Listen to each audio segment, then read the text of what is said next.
ఏమండి నేను రెడీ, బయలుదేరదాం. ఏమండి ఏం చేస్తున్నారు? బయలుదేరదాం పదండి. ఏం చేస్తున్నారండి ఇక్కడ?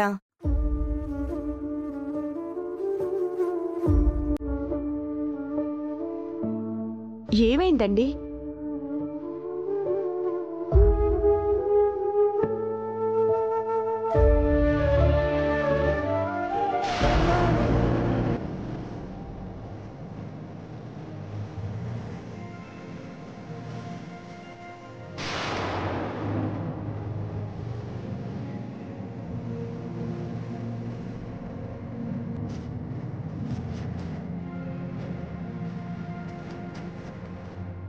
ఇరవై 25 ఏళ్లుగా మనం తన కోసం వెతుకుతూనే ఉన్నాం.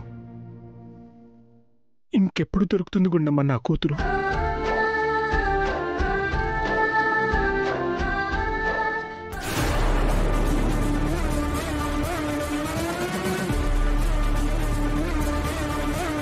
ఇప్పటికి కూడా ఎప్పుడెప్పుడు తిరిగొస్తుందా అని ఎదురు చూస్తున్నాం.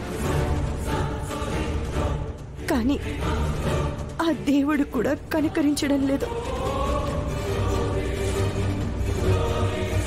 ఓహో, కూతురు కోసం ఎదురు చూస్తున్నావా?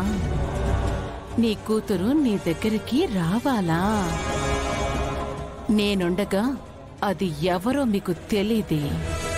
మీరు చచ్చే వరకు ఈ ఆశతో చావాల్సిందే తప్ప కూతురు ఎవరో మీకు తెలీదు, తెలియనివ్వను.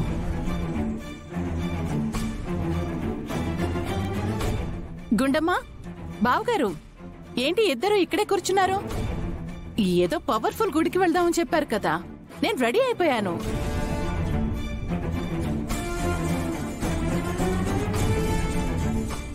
ఏంటి ఇద్దరు చాలా డల్గా ఉన్నారు? ఏమైంది? చేతిలో ఏంటి ఫోటో?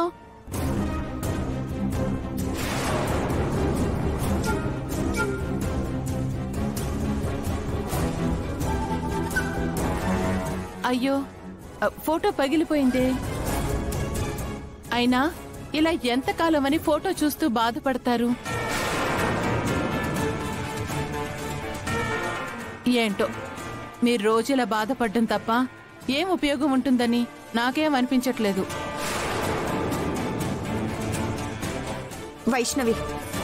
అవును గుండమ్మ, ఎప్పుడో తనకి ఊహ తెలియనప్పుడు ఎత్తుకుపోయారు. ఎక్కడ ఉన్నా క్షేమంగా ఉండాలి అని నేను అనుకుంటున్నాను.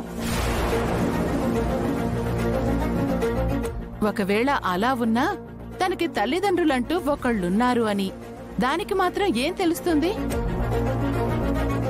ఒకవేళ ఆ పిల్ల మన చుట్టుపక్కలే తిరుగుతూ ఉన్నా తనే మీ కూతురు అన్న విషయం మీరెలా గుర్తుపడతారు? ఇద్దరికీ ఆప్షనే లేదు కదా. ఇంకా తను రావాలి అని కోరుకోవడం కంటే ఎక్కడున్నా క్షేమంగా ఉండాలి అని కోరుకోవడం మాత్రమే మంచిది. పదండి, ఎటు పవర్ఫుల్ గుడి అంటున్నారు కదా, ఆ దేవుణ్ణి కోరుకుందాం. మీ కూతురు ఎక్కడ ఉన్నా క్షేమంగా ఉండాలి అని.